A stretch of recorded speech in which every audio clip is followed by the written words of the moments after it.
batubuulire bakolera NRM oba tuli ku mulamwa gwa strike. Nzijukira omukulu wa Iswa Mufumbiro nga ye mumyukawo omwogezi w'ekibiina yagamba bo bonna abagenda eggaluga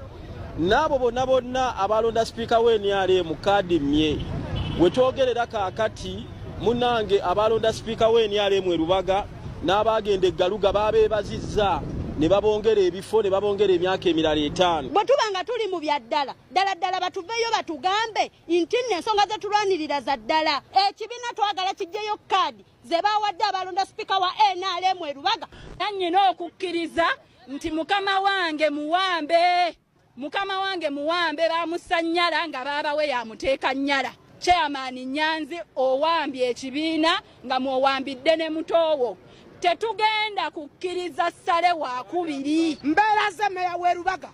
bw'obanga tewali mu lukwe olwakulembera basipiika ogenda eggaluga olwakulembera bakansala okulonda sipiika wa NRM twagala otubuulire lwaki abalonda NRM babaddiza kaadi. Aisha Kabanda siri wano kugaba kaadi. Akakiiko bakataddewo katereeze ebitaateredde eri omuntu eyasaba omuluka nga bamuwadde eggombolola. Eri omuntu eyasaba eggombolola eno ne bamuwa ggombolola eno nga mu kuyingiza tebyatambudde bulungi. Ebyo by'ebintu kumu bye tugenda okutereeza ebiri technical in nature. Twagala kugamba abantu semukkiriza bagezaako okusiiga kibiina kyaffe enziro nga balina ebyabwe bye baagala. Abakyogedde tuli beeteefuteefu okumuwa omukisa alete obukakafu. Saba balina be basaba ssente. Fatuma mbeera ze bamusaba akakadde kamu n'atakawaayo. Yes, batukubiraga batusaba ssente.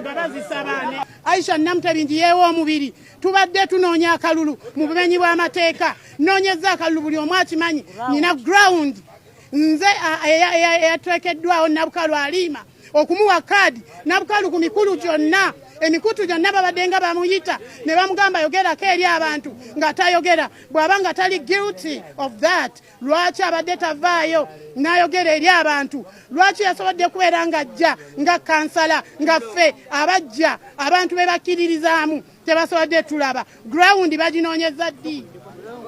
Ekibiina kikoleraani bannange lwaki batulaba NRM ne babaleeta abantu batutumye ne batugamba bwe tubeera nga tebasobola kukyusa mu kaadi ze bakoze bagenda kujja bawagire baki aba NRM. Ffe kwe kuvaayo ne tubagamba nti tukomawo mutwe answer. Tuvaano ku press conference eno tugenda ku press conference ez'ebyalo byaffe tusobola balaga nga tuli ku ground nga babagamba nti ono Namutebi Aisha ali bwati tubiweereze petition ekitebe mu mugadde ekitebe kye mugadde tugenda kuwaawa petition ekyo kitegeeza ki tuvuga livansi oba tugenda mu Pulezidenti waffe Kyagulanyi watugamba nti tukole ground. Ku Lusuumu ntandise ground okuva obukulembeze bwatandika 2021 ne ntandika ground. Mbadde nkola ground emenya amateeka banaye nga tulina wooyita watusindika ntukole ground ne ground gye watusindika okukola nga tubanna bakututa tubeere nga tutambula tunoonya akalulu. Wali omanyi tutambula tutya? Tutambulidde mu bulumi, tutambulidde mu kaseera k'okwekeeka poliisi ng'etusika kwegamba nga tukolebwako embeera enzibu naye nga tunoonya ground gye watutuma. Ku Lusuumu Nakalema ye mukyala abadde atikka Jjajja Kawanga oyo omukyala omukadde gw'oyagala buli dakiika abeere mu mawulire ekibiina kibeere nga kitumbuka ekibiina kibaffe kibeere nga kivaayo. Naye omukadde nze abadde amuvuga mbadde avuga emmotoka laaleezo n'entambula n'eŋŋenda. Twali kabenja akali e Masaka naliko buli w'obadde olaga mbadde nfuba okulaba pulezidenti ky'ekibiina kyaffe twagala nkyukakyuka. Gurawundi njirina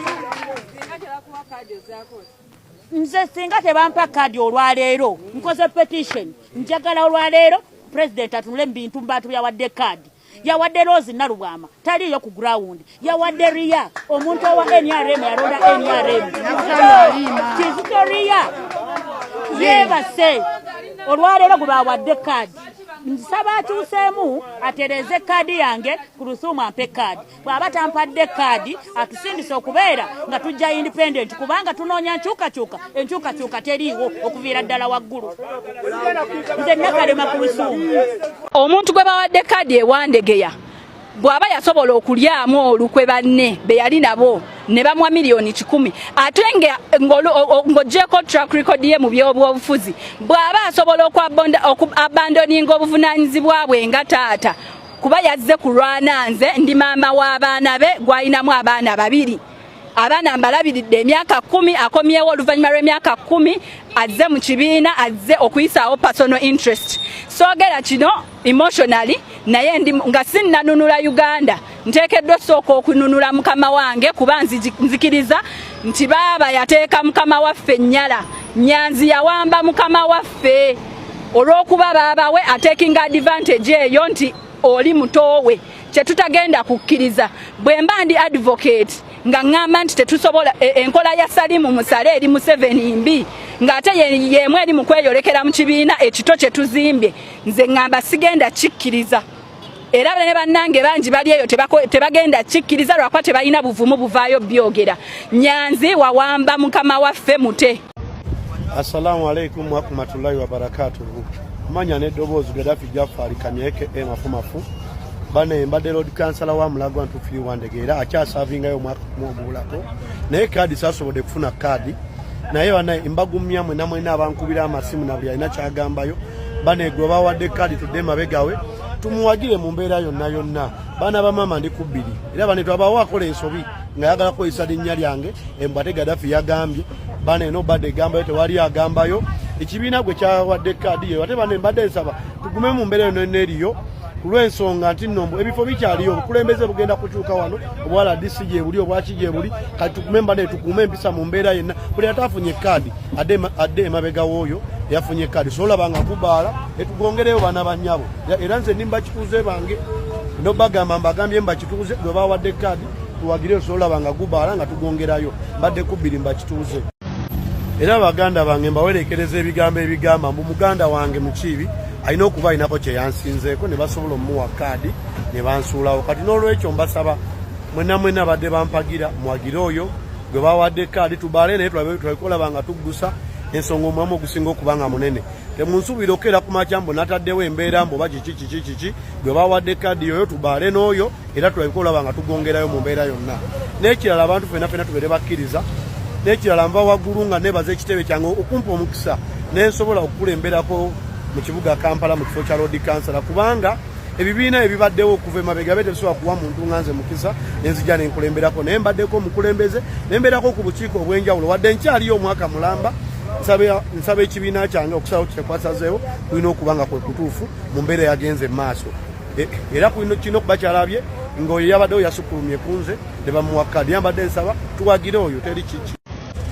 era baganda bange era mu mbeera eriwo nzera Gaddafi Jaffa Kanyeke emafumafu woyo era baganda bange mbagumya mbagamba nze neewunya omuntu nga Honorable Latifu nenebuza naki kyeyerabirayo Latifu neewunya nnyo Latifu kikyerabira mu parliament asobole okulaba ate nga ajja ekawempe ku bwa meeya emyaka 2 obadde mu bukulembeze nenobanga okyalulunkana naye nga naffe ababaddeyo katuli myaka ena tugenda kukola myaka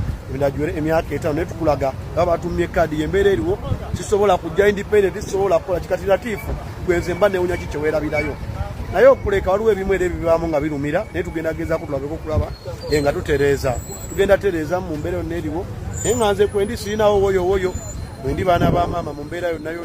gwe bawadde kadi mbadde nsaba amazima tubaale naye twekolaba nga tuguggusa mu mbeera yonna nga teri kiki alina kuba yoyo nga yo yansinzeeko nga tewali mbeera yonna era ng'eno kimanyi gujja kuba gubaala amanya n'eddoboozi Kabuya Ivani nsookera ddala okukulisa munnange Franka gwe mbadde nikopitinga ne ku kadi ya NUP nti mujagulizaako kubanga asobola okufuna kadi kuba abantu badde bana naye si buli omuntu yasobola okufuna kadi kuba kadi eryeegi ate bagalako omufuzi omu oba omukulembeze omu agenda okukwata tiketi y'ekibiina so nebaza akakiiko kange aka NUP executive committee nebaza omukulembeze wange Rupert Kyagulanyi Ssentamu nti nze ngenda kusigala nga nsitandinze ku munnange oyo gwe bawadde kadi ekibiina gwe kiwanzeeko eddusu era sigenda kujja independent nsooka ddala okukibagamba tisigenda kujja independent ngenda kusimbako bwe munnange gwe ekibiina gwe kisazeewo nti yalidde mu ffenna akendo era ngamba ne bannange bonna be mbadde nabo mu lwokaano luno olw'okulwanira kadi ya NUP nti tusitandingeko oyo tutwale ekibiina mu maaso ate weewunye nti tulina omulimu munene nnyo ogw'okukola bale bakulembeze tubaleke bakole ogwabwe gwe tulina omukulembeze omulimu ogw'okukuuma Robert Kyagulanyi Ssentamu kubanze ndi futu soja era nsigadde nti najja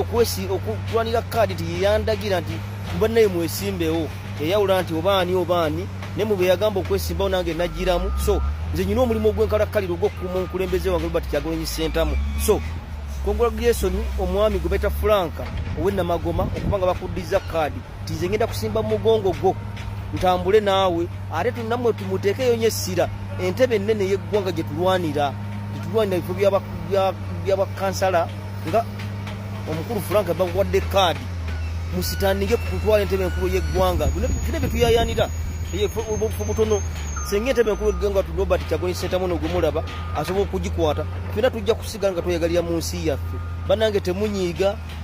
ekibiina bwe kyo bikisazeewo oba akakiiko katukubyemu ttooki emala mukkirize n'ebigenze mu maaso n'akakiiko k'ebyokulonda nze neebaliza omwami gwe bawadde kaadi ya NUP okubanga Furaga Beyala wa agenda okuba kansala wange antwala wendi mu kitundu wendi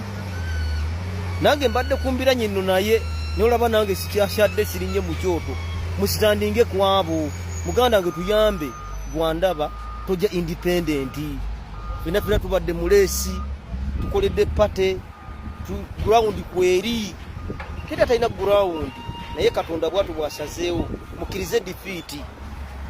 tusigale nga tusitandinze ku Robert Kyagulanyi Ssentamu era tubunyise enjiri y'ekibiina tubunyise protest vote eni Uganda now ne tugatire wamu eddobozi agali awamu